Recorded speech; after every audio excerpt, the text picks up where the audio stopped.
Now remember, HNA is a Chinese company. PAG is an international conglomerate. So they decided to start spreading their wings. They had to, and PAG at one point was 100% owner of HNA. Now, this had to start simmering back a little bit because as they were going to start robbing HNA of all of its assets, which all went to the Wang Foundation, all valuable assets in the company ended up in the Wang Foundation, which again is a New York foundation. In comes Philip Rossler again, and he was appointed the CEO of the Huang Foundation. And this happened in December of 2017. So from April, when Miles was starting to spill the beans on HNA, it took them literally 8 months in order to turn this around and start dissolving HNA and moving everything into the Huang Foundation to start hiding the assets and start pushing PAG and using PAG as a weapon in international business. So Philip Rossler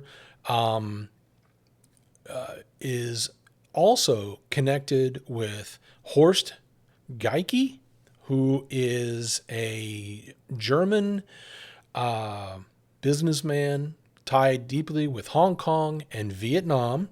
In his family tree, there is significant connection to the really, really bad guys from World War II in the European theater. I think you know who I mean. And then there's also Carrie Lam. Now, Carrie Lam is an interesting figure also. She is, of course, totally CCP. And she was the one that was involved with the suppression of the Hong Kong umbrella protest. Now, this took place back in 2019 when the CCP was cracking down on Hong Kong, just like they would like to be able to crack down on Taiwan. Back then, the citizens of Hong Kong were all in the streets protesting against the atrocities that were being plagued on them by the CCP. And the CCP, of course, started using tear gas, and that's when the umbrellas came out. They started using the umbrellas to fend off the tear gas attacks from the CCP. So Carrie Lam, who might possibly have a relationship with Horst, who has been known for some domestic problems in the past as well. But Carrie Lam could be in a relationship with him, and that could be quite the connection too.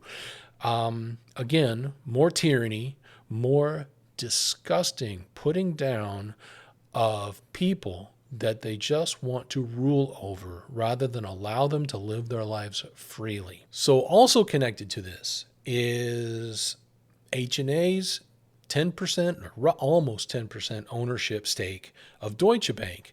Now, it's interesting that Philip Rossler, who was vice chancellor in Germany, and Horst Geicke, who is a German-born citizen with those really ugly family ties, all seem to come into ownership of the Deutsche Bank.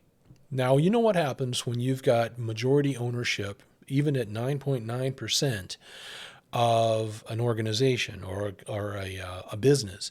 You get to start placing people that you want on the board of directors, which leads to you being able to drive the business. It leads to you being able to put down forth policy of how you want things to go. And that is exactly what happened there. Fortunately, they wound up giving up some of that interest, and I don't know that that's still the case. But this was all in an effort for them to be able to take over Europe through their connections with Germany, and turned into a fairly ugly situation when that all failed, fortunately.